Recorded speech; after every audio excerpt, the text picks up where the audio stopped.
Welcome, traveler. Tonight we leave the cathedrals and enter the shadows, into a world where beauty kills slowly and truth wears a veil the color of blood. This is not the story of saints. It is the story of women who served death, and through death, learned how to rule life itself. You have heard of knights and inquisitors, but few speak of them. The silent sisterhood that moved beneath the marble of Venice, in the age when the church ruled the soul and gold ruled everything else.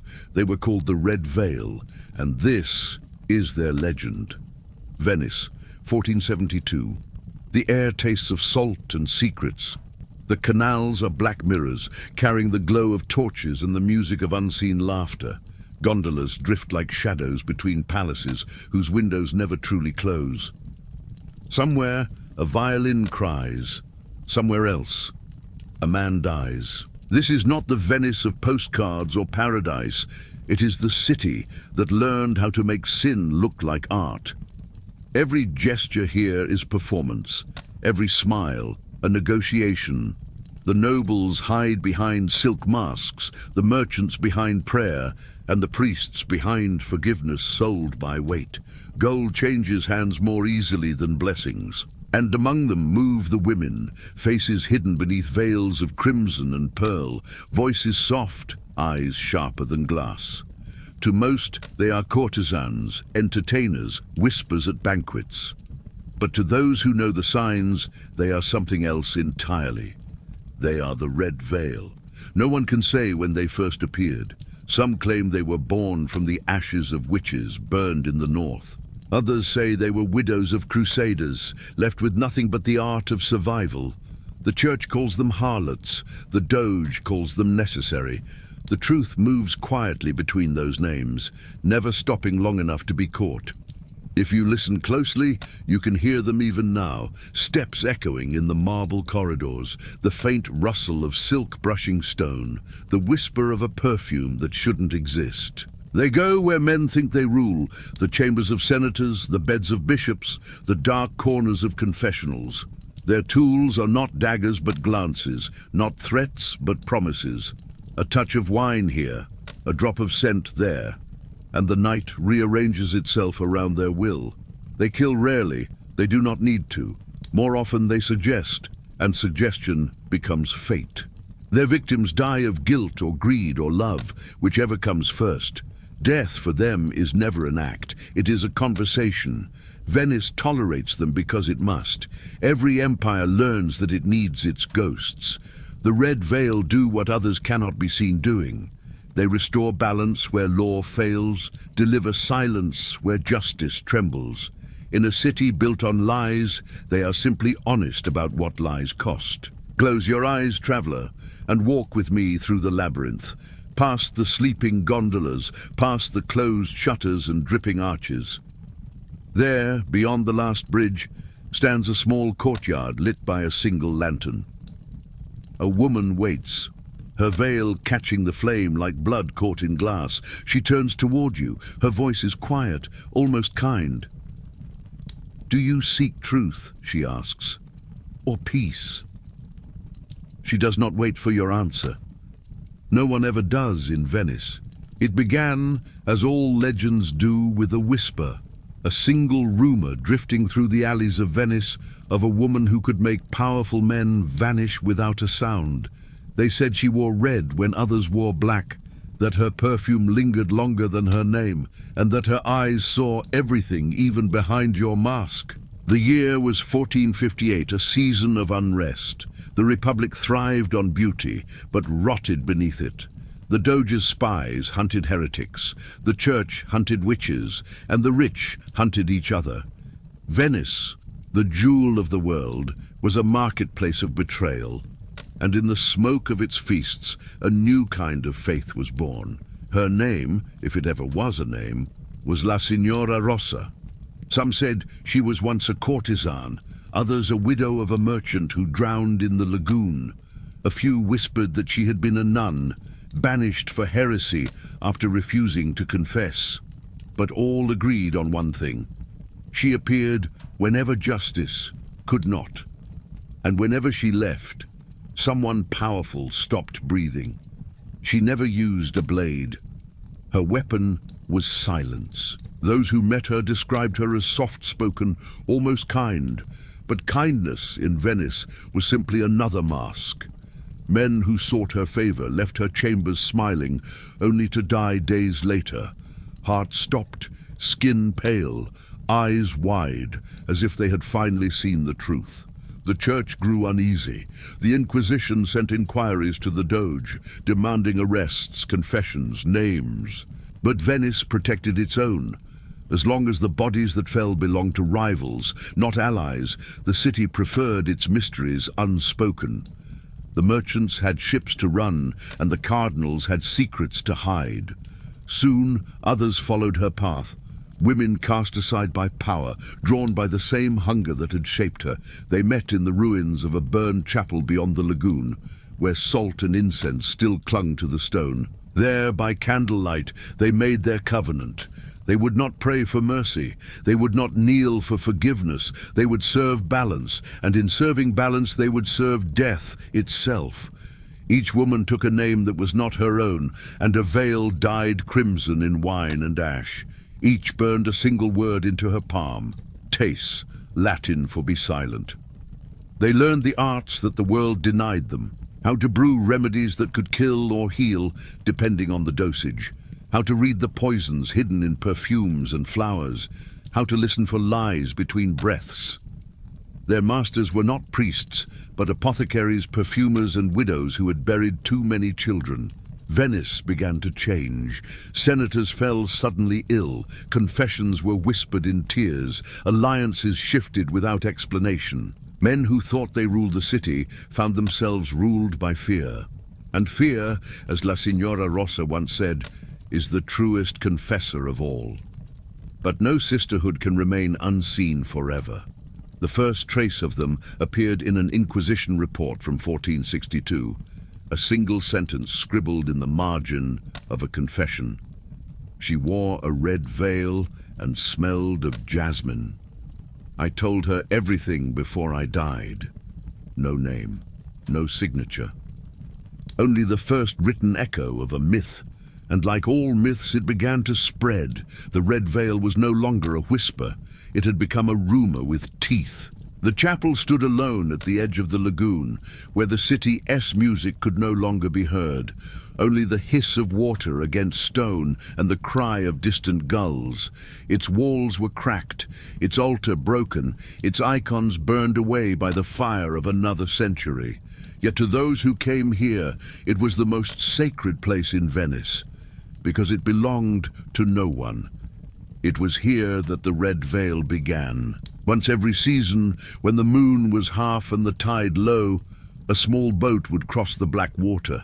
No lantern, no song, only the sound of oars and breath. In it sat a single woman, her face hidden, her hands trembling. She had already lost everything: husband, name, safety, and what waited for her was both death and rebirth. At the shore, others stood in silence. Their veils shimmered dark red in the moonlight, not bright but deep, like dried blood under glass. None spoke. Words were not needed. The woman stepped forward barefoot, the water biting her skin. Before her, on the cracked altar, burned a single candle. Its wax ran like tears down the stone. "La parola è veleno," one of them whispered at last. "The word is poison." It was the first lesson. The oath was simple, but it demanded everything. She would forsake her old name. She would speak only when necessity demanded it. She would serve no man, no king, no priest, only balance. And she would wear the red veil until her final breath, as both mask and confession. To seal the vow, a drop of her blood was pressed into the candle's flame. The scent of burning flesh mingled with jasmine and salt. No one flinched. The leader, La Signora Rossa, stepped forward and dipped her finger in the wax, tracing a single line down the initiate's cheek. "From this night," she said, "your beauty belongs to silence, your silence belongs to death, and your death belongs to none." Then she placed in her hands a vial, clear, almost invisible. Inside, a liquid shimmered faintly gold. "This is not poison," she said softly. "It is choice. To take it is to be free. To offer it is to command." The new sister bowed her head. Behind her the others began to hum, a sound too low to be song, too calm to be mourning. It was the sound of surrender made holy. When the candle finally died, they covered her in a veil of red silk. The ceremony was over. She would return to the city before dawn, and no one who saw her would know her face again. From that night forward, she would move through Venice as shadow and perfume. She would have lovers, employers, enemies, but no witnesses. She would not kill unless called. She would not speak unless asked. She would live as if already dead. That was the oath of silence, not a covenant with the devil, as the church later claimed, but with truth. For the red veil believed that the world's greatest crimes were not those done in darkness, but those spoken aloud in the name of virtue. And so they remained unholy by choice. Because holiness, they said, had never protected anyone. From the lagoon that night, the wind carried their scent, jasmine, myrrh, and smoke, across the sleeping city. A few dogs howled. Somewhere, a senator woke from a dream of drowning. The next morning, a new name appeared in the ledgers of the dying. By day, Venice smells of salt and wool. By night, it smells of secrets. Most are blended behind the doors of speziali, apothecaries whose shelves hold the alphabet of the body, powders for fever, syrups for cough, pastes for aching joints. But in a back room, where customers never tread, a different alphabet is kept, one that writes in silences and goodbyes. The Red Veil learned there. Their first teacher was a widow, known only as La Speziale. Her shop faced a narrow canal, its window crowded with blue glass from Murano, flasks like teardrops, phials like icicles, bottles stoppered with corks that sighed when opened. She taught not wickedness, but precision. Poison, she said, is merely a word men use when a woman has learned to choose. Then she placed a white seed on a square of paper and pushed it forward with a nail the color of old wine. Belladonna, beautiful lady, so named because men only understood it as beauty. They studied the grammar of dose.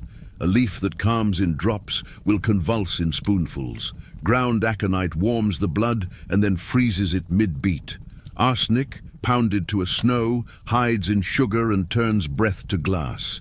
Cinnabar stains the fingers and the mind. Each substance had moods, seasons, humors. Each came with a calendar of patience. They learned the body as a map, the gate of the tongue, the harbor of the stomach, the narrow roads of the lungs, the citadel of the heart. Delivery was an art in itself. Rings with hollow bezels were theater for the gullible. The Red Veil preferred subtler grammars, an enameled hairpin whose point hummed with alkaloid, the lacquered bead of a rosary that left a kiss of powder on a pious lip, the gilded edge of a prayer book dusted where a thumb would rub, a perfume whose heart note bloomed into sleep and did not let go. They favored ambergris and orris to carry the gentle poisons, musk and civet to drown the warning. A scent could be a memory or a sentence. They learned how to vanish the trace. Bitter almonds betray cyanide, but not when braided into marzipan at a cardinal's feast. Aquafortis eats metal clean and leaves no flavor in wine, unless you are careless with light. Vinegar of 4 thieves masks many sins, and charcoal swallows others before a physician can read them in a cup. A good death, said La Speziale, is a tidy story. Write it for them. They studied Murano glass as if it were scripture. Clear phials left no stain. Black glass hid what it contained from curious suns. Stoppers mattered more than recipes. A trace of air would sour even the sweetest intention. One sister learned to seal with a thread of flame so thin it sang. Another learned to float oils atop wine so that the first sip was safety and the second surrender. Not all lessons were chemical. There was listening, the way a senator's breath shortened when money was mentioned, the way a bishop paused at certain names, the way a merchant rolled a ring when he lied. Most deaths, said La Signora Rosa, who came at dusk to watch. "Begin in the mouth. Our work is only to complete what the tongue has promised." They practiced antidotes too, not out of mercy, but control. Wine and charcoal for mushrooms, vinegar and milk for metals, hot oil for a burn that might reveal too much. They trained their own bodies by Mithridatism, tasting danger in threads, a grain upon the tongue, a breath against the lip, the slow schooling of blood to recognize an enemy and walk around it. They accepted that some roads led only one way and marked those jars with a thin red X that only a sister would see. To the red veil, morality was a scale, not a law. A cruel man who beat his servants and starved his daughters had earned a smaller dose of time. A woman who had learned to steal because hunger taught her did not need correction. She needed a job. They learned to weigh deeds, not creeds. In a city where judges sold verdicts, judgment required a different currency. Their maxims were few and absolute. The dose is the deed. Beauty is a delivery system. Kill rarely, redirect often. No child is a target, no witness is a victory. If you must choose between truth and peace, choose silence. They built schools inside shops, a tailor whose backroom held mortars and alembics, a perfumer whose ledgers listed saints' days, while the margin recorded heartbeats, a widow's boarding house where the bed frames hid drawers of dried roots and ground shells. Venice looked as it always looked and did not see. Not every tool was liquid. Paper could kill. A letter carried through damp fog, dusted with fine sublimate, delivered a cough that wrote itself into lungs by morning. Silk could strangle without bruise if wetted halfway and twisted twice. Music drew men to balconies where the stone remembered how to let go. They rehearsed failure as carefully as success. If a vial slipped, if a cup was switched, if a target prayed and changed, a sister must be able to reverse the story in 3 moves. Spill the wine faint cry thief and point at the ceiling where a rat would obligingly run. Release the night before. Every plan had a shadow plan. Every exit, a second door. Above all, they learned timing. Not the quick death of theatre, but the slow correction of policy. A senator who voted to seize widows' dowries died after his law failed. A banker who sold girls to princes lived long enough to confess it to the wrong confessor. A priest who broke a penitent with questions found himself unable to ask them ever again, his tongue thick as candle wax. The Red Veil believed that the most elegant poison was consequence. On a rain-heavy evening, La Speziale placed 3 vials before a new sister. The first was clear, the second pale green. The third held a liquid that caught the light like liquid gold. "Speed, sorrow, sleep," she said, tapping them in turn. "Each has a doctrine. Speed is mercy for those who never learned it. Sorrow makes a martyr when a martyr will move a city. Sleep is for men who must wake into a smaller life." The sister asked which she preferred. La Speziale smiled, tired and kind. "I prefer choice. We exist so that women have one. Not all lessons were learned in rooms. Sometimes they were learned on bridges where wind carried perfume away at the perfect angle. In churches where kneelers hid needles under velvet. On gondolas where a man could be given back the fear he had given others. With a story so tender he would thank the woman who told it. And sometimes they were learned by accident. A nobleman who had ordered the beating of a servant girl fell ill after a feast. The wrong cup, the wrong hand, the wrong song at the wrong time. The Red Veil could have denied it. They did not. Instead, La Signora Rosa visited his wife at dawn and left a single vial on the table, unstoppered, safe.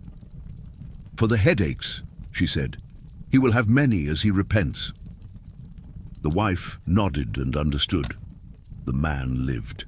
He paid his servants twice thereafter. Not every cure is kind. By now, Venice had woven them into its economy of fear. Senators measured their words, priests moderated their appetites, merchants discovered the virtue of receipts. Men called it sorcery, the sisters called it accounting. One night, as the tide climbed the steps, a messenger arrived breathless at La Speciale's door. He carried a signet sealed in black wax, a crest from Rome. A bishop had been assigned to cleanse Venice of heretical rumor. He traveled with guards, with a confessor who wrote names in a small red book, with a taste for girls who could not yet pronounce forgiveness. He would dine at the Doge's palace in 3 nights' time. La Signora Rossa turned the seal in her palm until the wax warmed. "Not speed," she said, "not sorrow." Her eyes softened as they always did before a necessary cruelty. "Sleep, and when he wakes, he will remember his mother's hands and beg to go home." The Red Veil gathered their tools, perfume for the sleeves, gold leaf to edge a letter, a prayer book whose pages sang of mercy and shed a dust that promised it. Outside, the moon laid a road of silver across the water. Inside, glass chimed softly as the files found their places in silk. Venice breathed in. The city of masks prepared to learn once again that a woman's art is not to kill, but to decide. Venice keeps 2 ledgers, one for coin, one for consequence. The Red Veil wrote in the second. The bishop from Rome came ashore in silk and thunder, guards at his elbows, a confessor at his heel, a little red book tucked beneath his arm like a tame wound. He blessed the air and measured the girls who lowered their eyes in the square. Letters went ahead of him. Summonses, warnings, invitations that felt like commands. His appetite was the kind that calls itself purity. On the 3rd night, the Doge gave a feast. Gold plates, white figs, music like lifted veils. Lanterns made halos on the water. The bishop smiled as if the city were already absolved. He drank sweet wine from Cyprus and spoke of cleansing. He never noticed the woman who drifted near, her veil the color of a bruise at twilight, the faintest trace of jasmine moving with her hands as she turned the pages of a prayer book he himself had blessed. She did not touch his cup, she touched his sleeve. Where cloth meets skin, the body confesses. Before dessert, he felt a benign tiredness, the pleasant weight of a victory that did not yet exist. He retired early, as holy men do when tomorrow promises a crowd. In his chamber, he found a letter edged in gold leaf, praise from a widow of Rome, asking prayers for a son lost to fever. He wept politely. His confessor removed his boots, set the little red book by the bed, and left him with a clean conscience. He woke at dawn with salt on his lashes and a memory he had not visited in years, his mother cooling his forehead with her palm, her voice threading a hymn through summer air. The red book, when he opened it, looked wrong. The names inside, girls, widows, men with small crimes and smaller defenses, had become faces. He shut it, shivering. When his guards knocked, he said that Venice had many priests and needed no more of him. He asked for a boat. By noon he was gone. It was not a victory. It was a correction. The city exhaled. The ledger moved one line closer to balance. Not every story ended with mercy. A senator kept 3 mistresses and a ledger of unpaid dowries. To each woman he promised a husband. To each father he promised a loan. To the mirror he promised he would stop.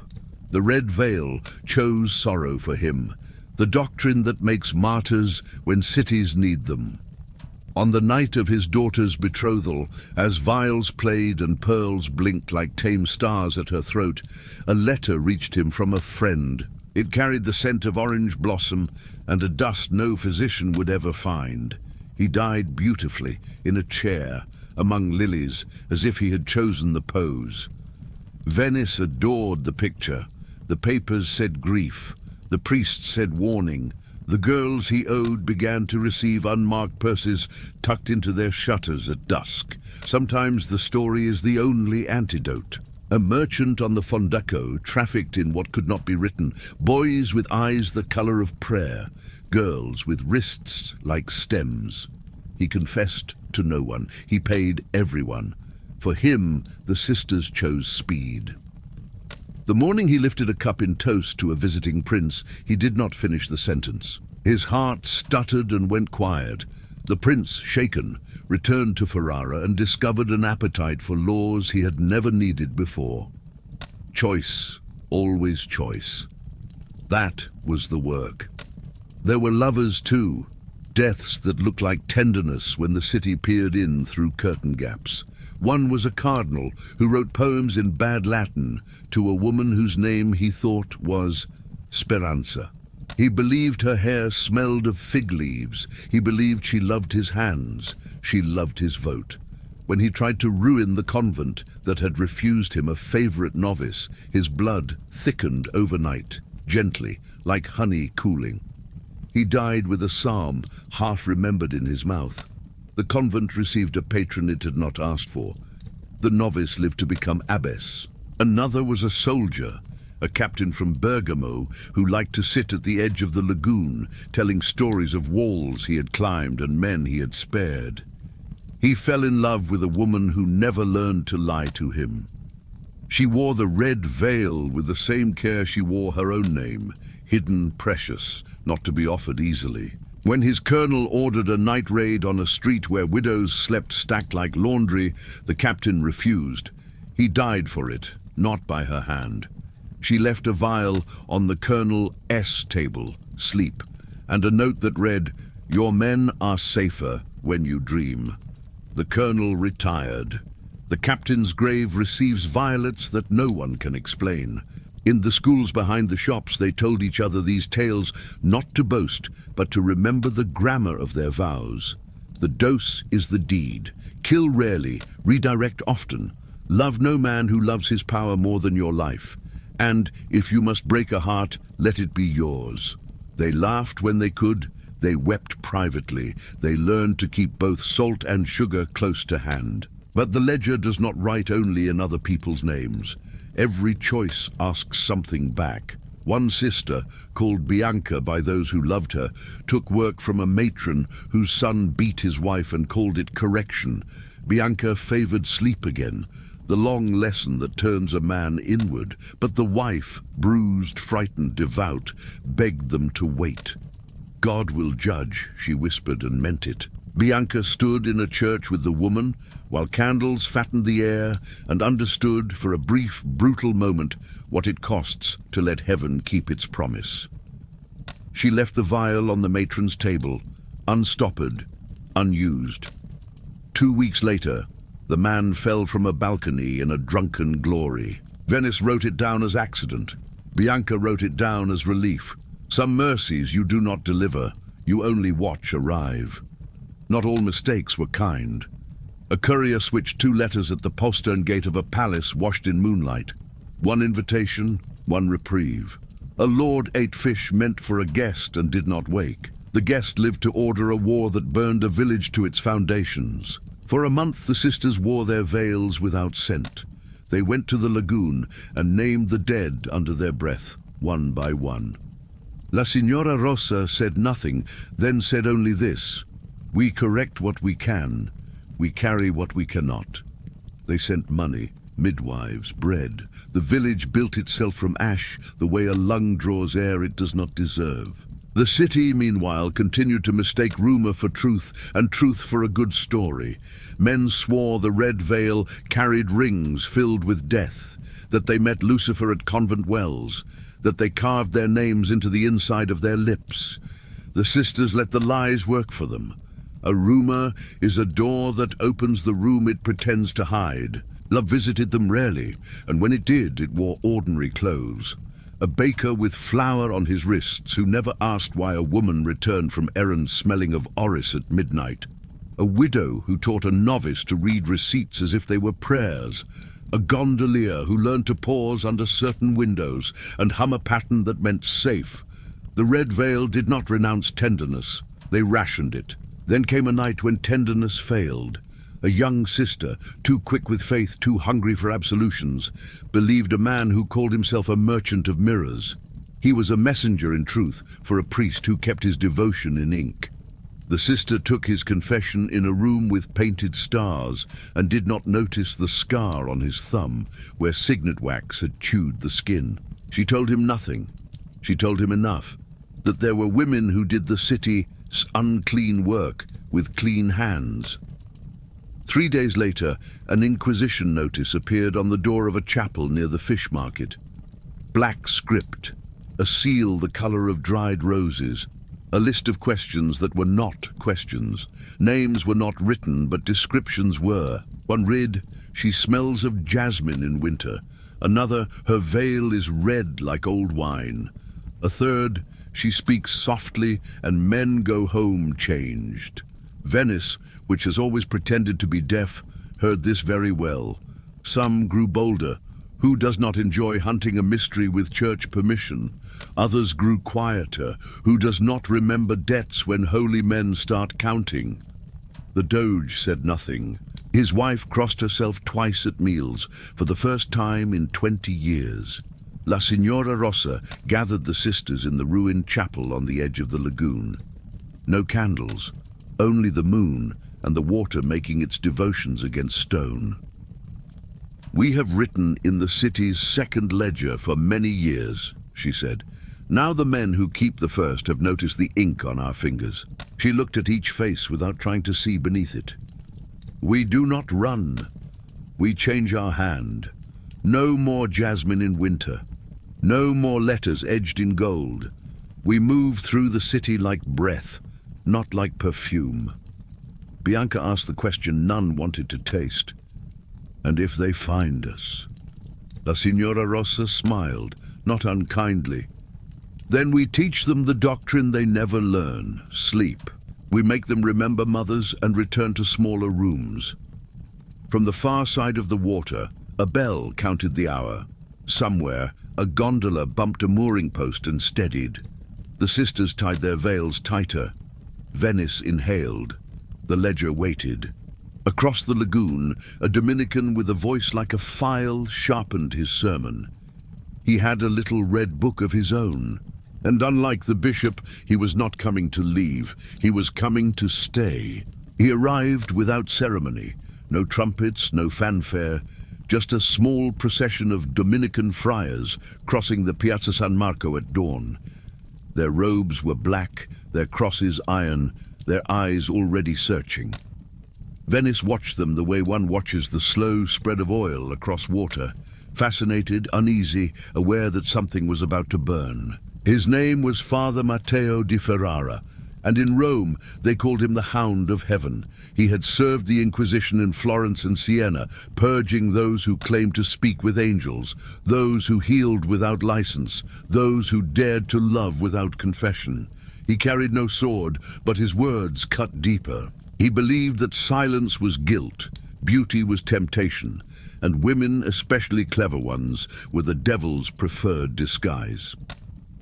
The Red Veil had heard of him long before his shadow reached Venice. They knew what followed men like him: fear, informants, ashes.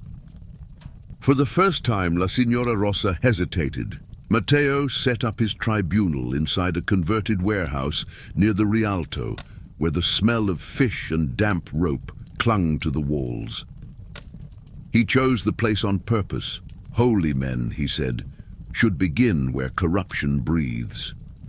Each morning, the gondoliers whispered about who had been summoned to testify. Each night, the lagoon carried away the screams. He was meticulous. He asked no direct questions. He simply waited for people to volunteer their truths. And Venice, ever eager to survive, obliged.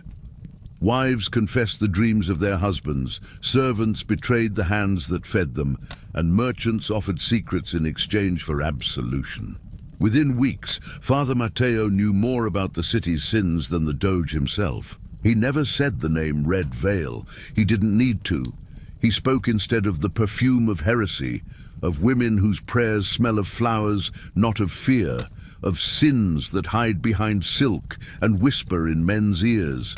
And the city understood exactly whom he meant. Rumor became doctrine overnight. Perfume sellers were questioned. Courtesans fled. Apothecaries burned their ledgers. The air itself felt accused. Even innocent women wrapped their heads in black and prayed that the smell of their soap would not betray them. But still, the Red Veil moved. They had lived in shadows long before Matteo arrived. Shadows were home. Yet even in darkness, they could feel the circle tightening. One evening, as the tide licked at the steps of the chapel, La Signora Rosa gathered her sisters. "He hunts silence," she said softly, "so we must become noise." And so they began to invert their craft. They planted rumors to drown their own. A nobleman who despised the church received a letter sealed with black wax, written in a hand too fine for a monk. It spoke of forbidden rites and offered him favor in Rome. Within days, his house was searched. The Red Veil's name fell from his lips like confession. A priest who had paid too often for company found his debts forgiven by an anonymous benefactor. Days later, he was summoned to testify and claimed that he had been seduced by the devil in red. Matteo believed him. The sisters had given him what he wanted, witches to burn, but none of them were real. Each accusation fed another. Each lie grew teeth. The Inquisition began to consume itself. Brothers turned on brothers, confessors on confessors. The Church of Secrets had become a house of mirrors, where every reflection looked guilty. And yet, beneath the chaos, Matteo's gaze remained fixed. He wanted her, the woman they called La Signora Rosa. He'd read the reports from years past. The bishop who fled, the senator who died with lilies, the merchant who choked on mercy. He saw not sin, but intellect. Not witchcraft, but will. And will was the one thing the church feared most in women. When his guards captured a young courtesan who smelled faintly of jasmine, he believed the hunt was over. He interrogated her personally, softly, as was his custom. He asked her of prayers, of perfume, of why she smiled at the word forgive. She answered nothing. Only at the end did she whisper one line. "You think we serve death, but death serves us." That night, Matteo woke choking on smoke. His room was on fire. The courtesan's body was gone. On his pillow lay a red veil, unburned. By morning, half of Venice swore the devil himself had visited the Inquisitor. Matteo swore it was not the devil, it was fear made flesh. He ordered every ship leaving the lagoon searched. He excommunicated half the city's perfumers. And still, the scent of jasmine lingered in his robes. La Signora Rosa had not fled. She was waiting, because she understood what he did not. Faith and fear are the same mirror. You only see what you bring to it. And soon Father Matteo would see himself. The invitation arrived on paper thin as onion skin, written in a hand used to blessing treaties and burying sins. A reconciliation supper, it said, for the peace of Venice. A table set beneath the Doge's own windows, where all grievances may end in bread and wine. La Signora Rosa held the sheet to the lamplight. The ink shone like a bruise. "Bread and wine," she murmured. "He quotes our liturgy back to us." She meant Father Matteo. No seal, of course, only the fragrance of frankincense that clung to men who made their living from God. The sisters argued in the ruined chapel. Bianca said it was a trap. Another, older than the rest, said traps can be turned if you choose the teeth you wish to lose. "We began with a supper," La Signora Rosa said, remembering a widow's kitchen thick with steam, a vow spoken over a single candle. "We will end with one." Venice dressed for the evening as if for carnival. Lanterns bobbed like tethered stars above the water. A long table stood in the courtyard of a patrician palace, polished to a mirror, set with Murano glass that caught the light and made it multiply. Priests in black, senators in velvet, courtesans perfumed with fear. The city had gathered to watch a miracle. Sin and sanctity breaking bread. Father Matteo presided without presiding. He stood at the far end, hands folded, the outline of his iron cross clean against the cloth. No soldiers, no ropes. The trap, if it was one, had manners. The red veil arrived as guests arrive, unannounced, inevitable. No crimson tonight. Their veils were black, edged with a thread of red so fine it could have been memory. They moved like weather. Even those who had vowed to hate them looked up. La Signora Rosa took the chair opposite Matteo. Between them, bread, salt, wine. The first course was silence. Venice ate it with appetite. Then words began, like small birds testing the air. A senator spoke of order. A priest spoke of forgiveness. A merchant spoke of losses he could not name without indicting himself. Matteo let them empty themselves. He had learned long ago that a confession spoken to a crowd is a pleasure disguised as penance. At last, he turned to La Signora Rossa. "You have taken much upon yourself," he said mildly. "The city's balance, the city's fear, the city's blood. Do you believe God asked you to do this?" "No," she said and smiled. "I believe he did not stop me." "You confess then?" "I remember." A murmur went through the table, half scandal, half gratitude for a truth shaped like a blade. Matteo poured wine into her cup, into his own. The gesture was gentle. The smell rising from the jug was not. Jasmine, faint as a remembered hand. He lifted his cup. To peace. She did not lift hers. To choice, she said. The moment stretched. Somewhere, a gondola knocked wood with hollow patience. A gull cried. A servant stumbled, recovered. Matteo drank. She did not. Her sisters did not. Across the courtyard, 3 men in plain clothes shifted minutely and failed to look like anything but soldiers. A door opened in the arcade above. Crossbows gazed down like saints with bad tempers. Venice, which always understands a performance, did not scream. It held its breath. "Arrest them," Matteo said, as simple as amen. The first bolt struck a plate and sang off into the night. The second found a woman's shoulder. She did not cry out, only turned and laid her hand against the shaft, like a mother quieting a child. The third split a decanter and bathed the table in a red that was only wine. Chaos moves loudly, plans move quietly. The red veil stood as one body and moved the room. A sister swept the tablecloth so that glass cascaded into the soldier's line of sight. Light fractured, eyes recoiled. Another tipped a brazier, so smoke crawled low and fast, giving those who knew how to breathe through sleeves an advantage. Bianca flung a string of pearls across the paving. A guard found his feet inventing new words for humility.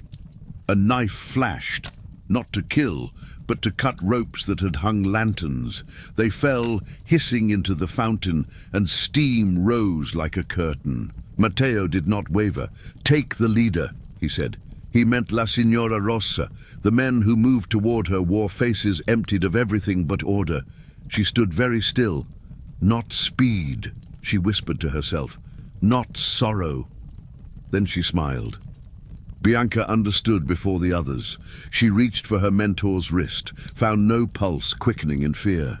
Only rhythm, measured, chosen. "No," Bianca said, voice breaking its training. "Not that." La Signora Rossa's hand rested near the cup she had not touched. Beneath her palm, a tiny vial lay like a folded wing. Not the sister's gold-lit sleep, not the clean mercy of speed. A third doctrine. They had no name for it because it was not meant to be used. Some debts, she had taught them once. The body pays. Some the name. The soldiers closed. The sisters drew together, not to fight but to cover. A shadow of black veils rose like a tide. Matteo reached the table. He did not draw a weapon. He set both hands upon the wood, as if it were an altar, and leaned in. "Confess," he said, not unkindly. "Spare them." She lifted her eyes to his. "I already have." Then she drank. For a heartbeat, nothing happened. Then her breath shortened, not with panic, but as a seam shortens when drawn, gathering fabric into strength. Color left her face the way tide leaves stone, reluctantly, revealing what time has carved. She looked at Bianca. "Ledger," she said. "Finish it."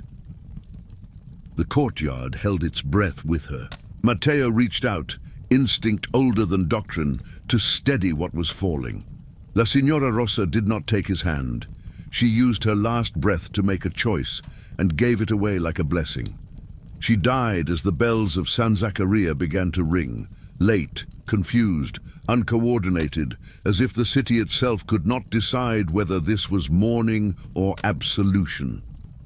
The rest moved like water finds a crack. With the veil of their leader laid over her face, the sisters split the night.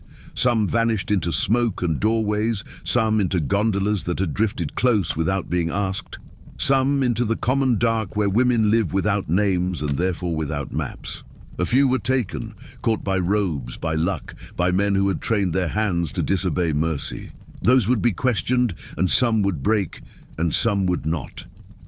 Bianca stayed until the last possible second, tearing a strip from her own veil to bind the wound of the sister struck by the first bolt.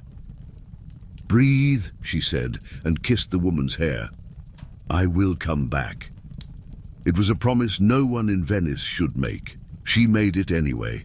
Matteo stood by the body. The red veil upon the face looked almost black.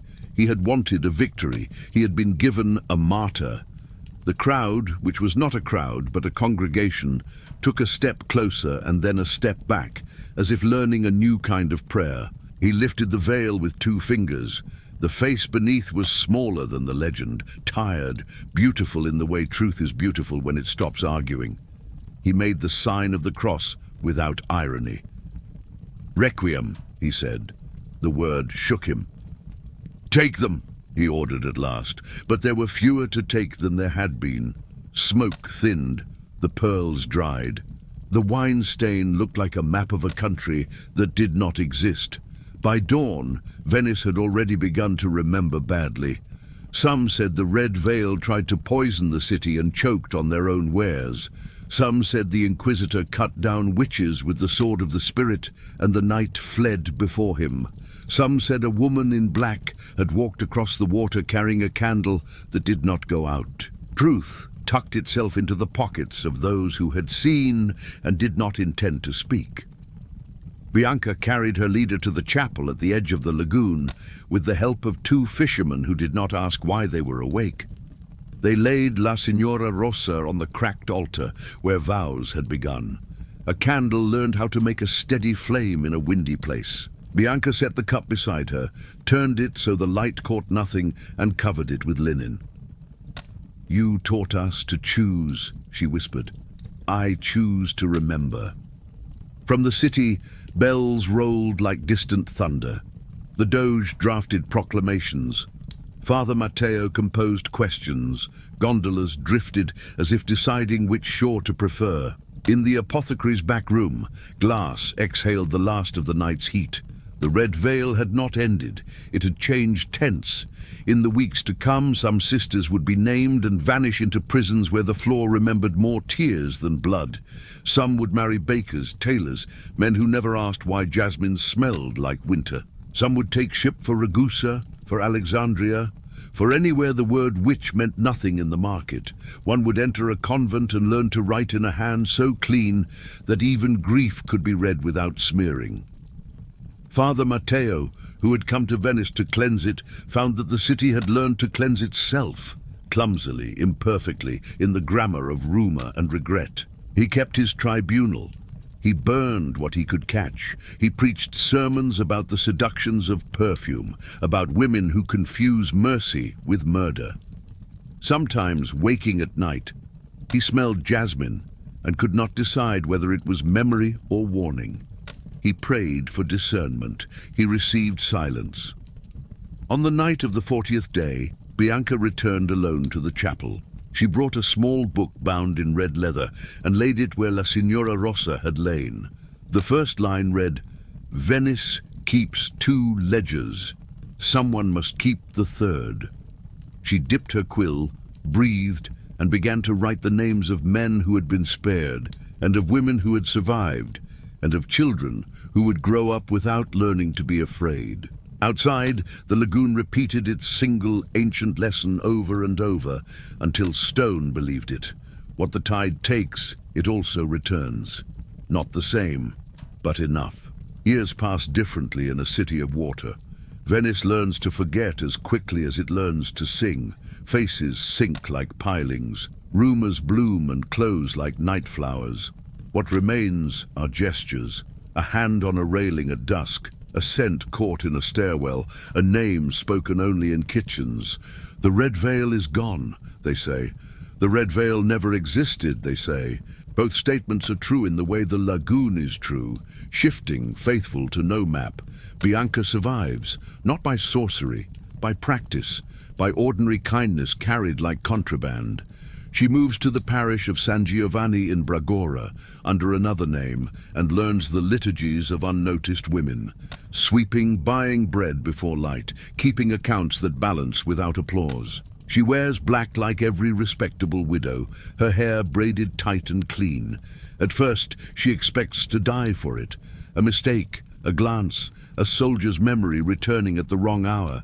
When she does not, she learns a new rhythm, the luxury of remaining unremarkable. She rents a back room behind a Taylor ES shop where the wall remembers a fire that happened to someone else. In that room, she keeps 3 objects and nothing more: a red veil folded until it looks brown, a vial of sleep untouched since the night of the supper, and a book bound in leather the color of clotted wine. The book began on the 40th day with the words she wrote for the dead. It continues with the living. The entries are not confessions, they are ledgers of a different kind. A baker who hires girls without asking their price. A priest who sells indulgences until he sells none. A merchant who stops buying what the sea keeps trying to return. On the opposite page, she writes the times the old habits tug at her like tide. When a senator laugh in the market tastes of iron. When a woman with yellow bruises kisses the ring that made them. When a boy vanishes and the city calls it trade. She notes the doses she does not pour, the letters she does not write, the peace she refuses to purchase with someone else's silence. People begin to find her without knowing they are looking. A midwife who needs coin for a widow who cannot count. A novice with too much reading in her eyes and no one to place those pages into sense. A gondolier who hums a pattern that used to mean safe and watches her face until it remembers. Bianca never names herself. She never speaks of nights full of glass and jasmine. She says only yes when the right person asks the right thing. The Inquisition persists. Father Matteo persists. He becomes thinner, more devout, less certain. He preaches against perfumes and finds himself noticing how lilies smell at funerals. He writes lists of women who might be witches and then crosses out their names in the dark, ashamed of the pleasure the pen gave him. Some nights he wakes, convinced that La Signora Rossa is standing at the foot of his bed, and finds only his robe, folded the way a woman would fold it, who loved him enough to refuse him. He hears of a widow who keeps her accounts too well. He hears of a tailor whose bolts of cloth sometimes leave the shop shorter than they arrived. He hears, finally, of a little book written in a hand so neat it must belong to a nun. But when he follows these threads, they dissolve. He discovers a city that has learned to clean itself, imperfectly, intimately, without his fire. He stays because men like him never leave. He becomes weary enough to be interesting, gentle enough to be dangerous, human enough to be forgiven by no one. One winter, a season of thin soups and thick smoke, Bianca takes in a girl of 12 with a face like a closed door. The girl does not speak for a week. On the 8th day, she asks, "Can a woman live without being seen?" Bianca answers yes, and also no. She teaches her to reckon, to smell the difference between Oris and Angelica, to read a man's repentance as if it were weather. She does not teach her sleep, speed, sorrow. She writes a rule on the first page of a new notebook and pushes it across the table. Correct without killing. If you must kill, correct your heart first. The girl nods as if swallowing something too large. They sew pockets into aprons the way sailors sew pockets into sails. The city notices changes that no one legislates. A senator famous for oaths he cannot keep grows quiet. The owner of a wine shop posts a small sign that reads, "No soldiers after Compline," and somehow it is obeyed. A confessor who once asked the wrong questions begins to ask the right ones, and the line at his door lengthens. A perfume popular among courtesans, jasmine with a blade in it, vanishes from the stalls for a year. When it returns, it smells like rain. Two former sisters pass through Bianca's room like ghosts with errands. One wears a ring with the stone turned inward. She runs a boarding house where any woman may sleep one night for free and leave at dawn with bread. Another carries a ledger of debts forgiven and shows it to no one. They do not embrace, they pour wine. They sit at the window and name softly the women who were taken on the night of the supper and the men who did not live long after. Memory is their liturgy. Restraint is their incense. Once, near Easter, Father Matteo stands at the back of the church where Bianca kneels. He does not know her. He knows only a shape that does not tremble. He preaches a sermon about Mary Magdalene that surprises him, about hands that anoint without permission, and a Christ who accepts it because love is faster than law. He sees 3 women weep and does not feel triumphant.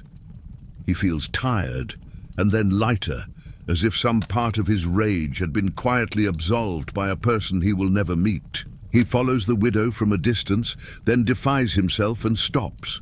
On the bridge, he looks at the water and admits he envies it, always moving, never leaving, incapable of hoarding anything, even light.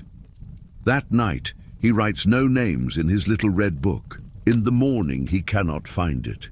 He assumes a thief. He suspects an angel. He tells himself accidents are a form of grace when God grows subtle. Bianca teaches the girl to end small violences. A shopkeeper who slaps apprentices learns to slap the air, his palm suddenly inventive with pain that has no object. He stops, not out of repentance but out of confusion. A minor noble who pays children to run errands that end in cellars finds his own cellar flooded for a month, the wine ruined, the rats baptized. He decides he prefers gardens. A house known for selling names to priests discovers that all its mirrors crack on the same day. Superstition does what justice could not. She refuses revenge. When the girl asks why, Bianca opens the book and shows her the page with the senator who died among lilies. "Sorrow is a martyr we made," she says. "Martyrs teach cities to love beautiful lies. We are done with beautiful lies." The girl writes it down without understanding. Understanding comes later, when she watches a man save face and sees how dangerous a saved face can be. Eventually someone recognizes Bianca. It is always a neighbor, it is always a woman, it is always at a well. The woman does not speak at once. She watches Bianca draw water, set the bucket with care, press her palms against the stone to feel the old cold wake her bones.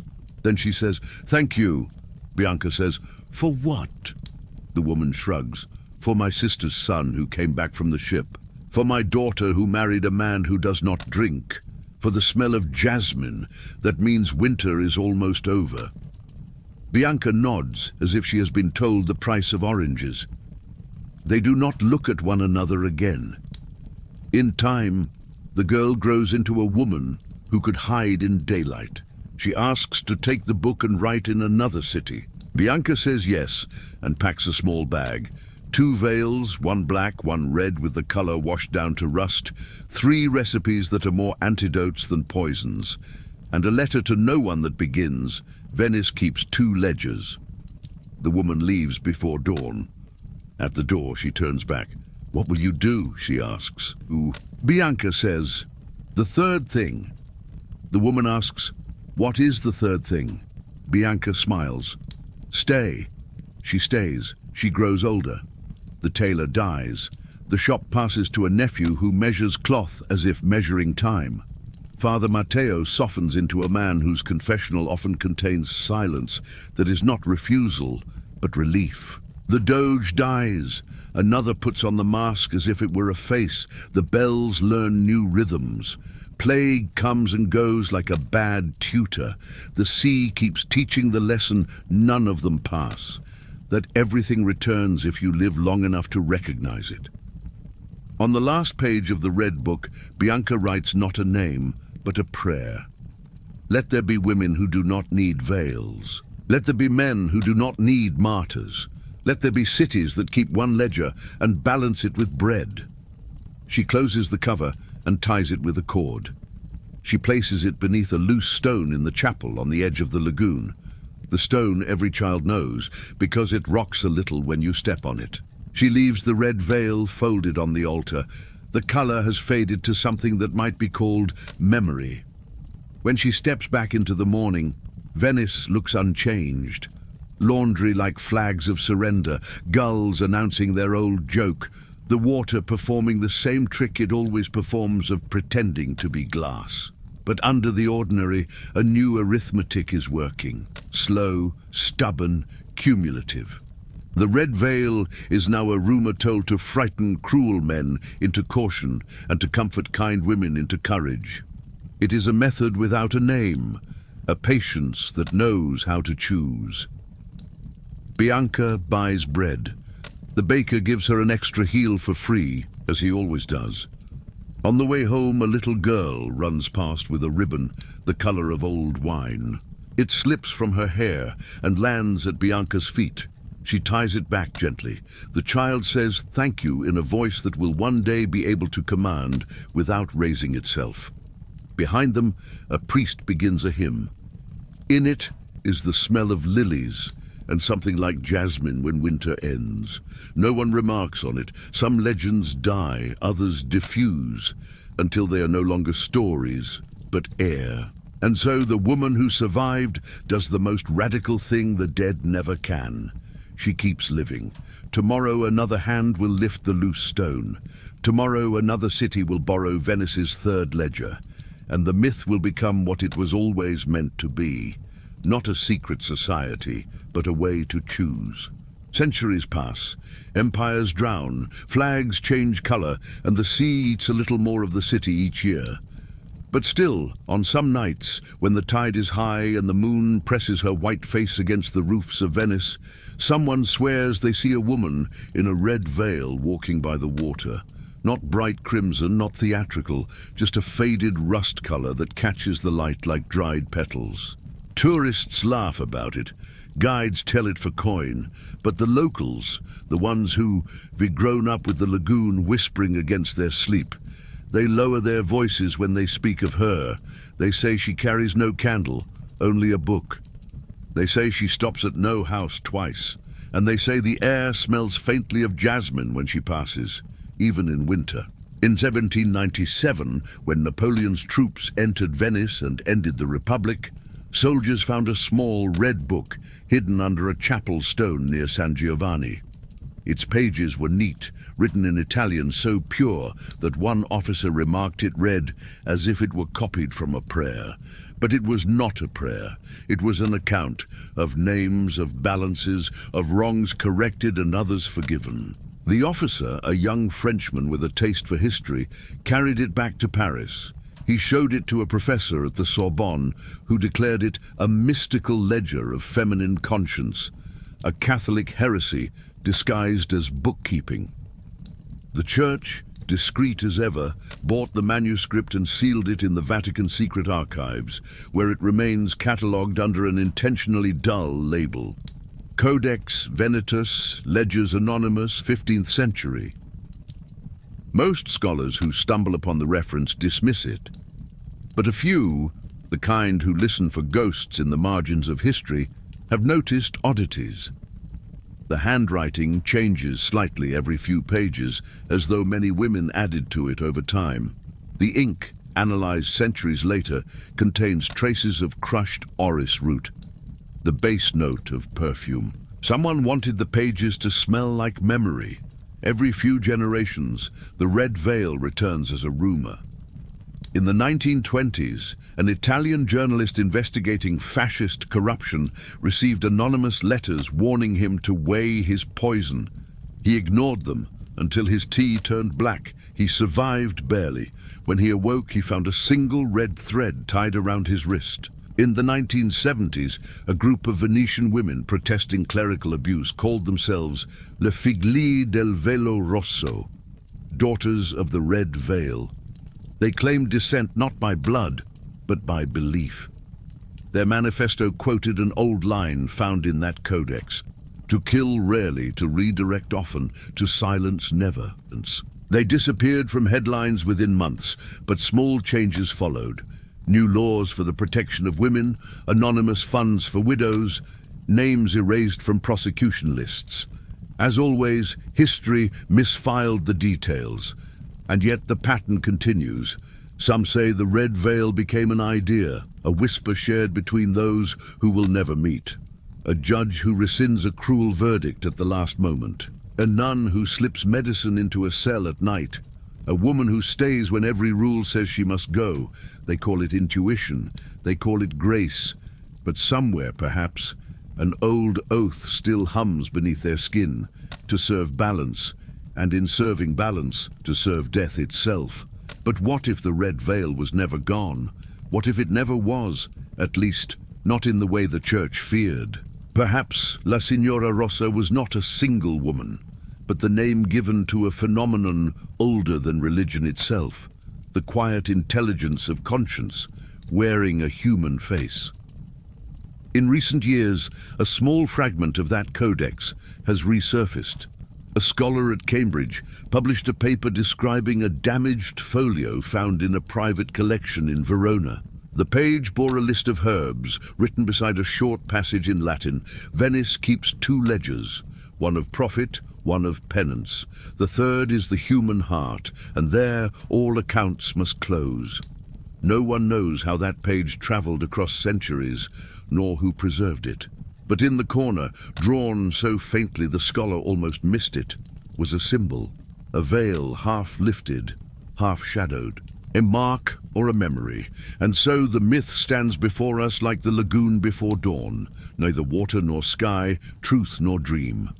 Perhaps the Red Veil were assassins, perhaps they were healers, perhaps they were simply the first women to realize that survival can be a form of defiance. If you walk through Venice in winter, when the fog clings to the bridges and every sound folds into itself, you might catch a shape at the edge of the canal, a woman pausing, turning her head as if to listen. You might smell jasmine, though no flower blooms. And if you do, don't follow her.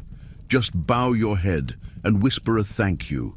Because some legends are not meant to be proven. They are meant to remind you that someone once chose mercy over fear, and that choice, like perfume, lingers long after the name fades. The tide returns, as it always does. The city sighs, the bells count the hour, and the ghosts of Venice lean out from their windows to listen. The Red Veil is gone, they say. And yet somehow every whisper of justice that moves through this city still carries the scent of jasmine and smoke. Perhaps legends do not die at all. Perhaps they only change shape until we mistake them for something ordinary. A kind word, a sudden act of courage, the quiet refusal to be cruel. Close your eyes, traveler. You have walked with them through the labyrinth of centuries. From the burnt chapel on the lagoon to the marble halls of the Doge, through the poison and the prayer, through death, silence, and memory. And now we stand at the edge of what remains. Look closely. Do you see it? Not the veil, but what it meant. A truth wrapped in silk and rumor, that power is not the right to decide who dies, but the strength to choose who lives. That silence can protect as well as destroy, that even in a world built on masks, there are faces that refuse to be forgotten. In every age, someone rediscovers this lesson, without ever knowing its name. A nurse bends the rules to save a life. A judge tears a page from a verdict before it's read. A mother stays awake one more hour beside a child she cannot afford to lose.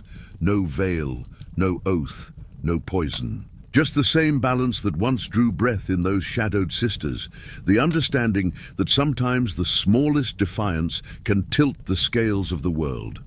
That was always their secret. Not death, but choice. Not vengeance, but correction. Not silence, but the wisdom to know when to speak. In an archive in Rome, a librarian opens a drawer and smells something faint, impossible, ancient, the ghost of orris root. She finds a book that shouldn't exist. She opens it and reads a line that feels like it was written for her. When you write mercy into the world, use invisible ink. The right eyes will see it. She smiles, not knowing why, and closes the drawer.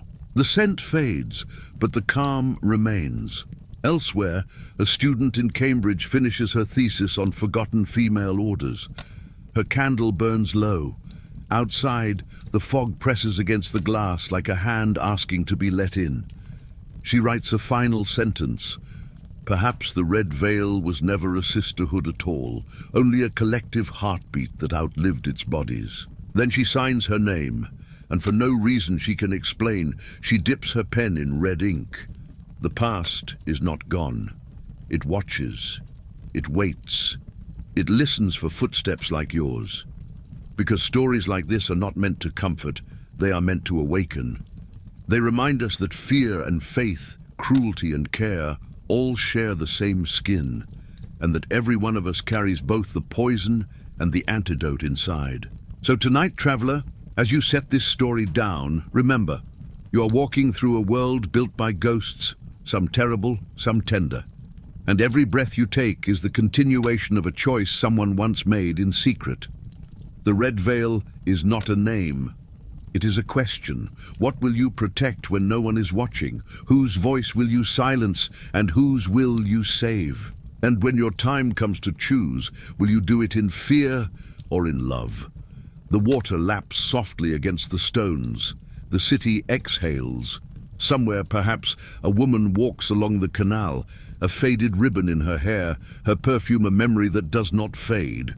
She pauses, turns toward the sound of your breath and whispers, "The ledger is yours now."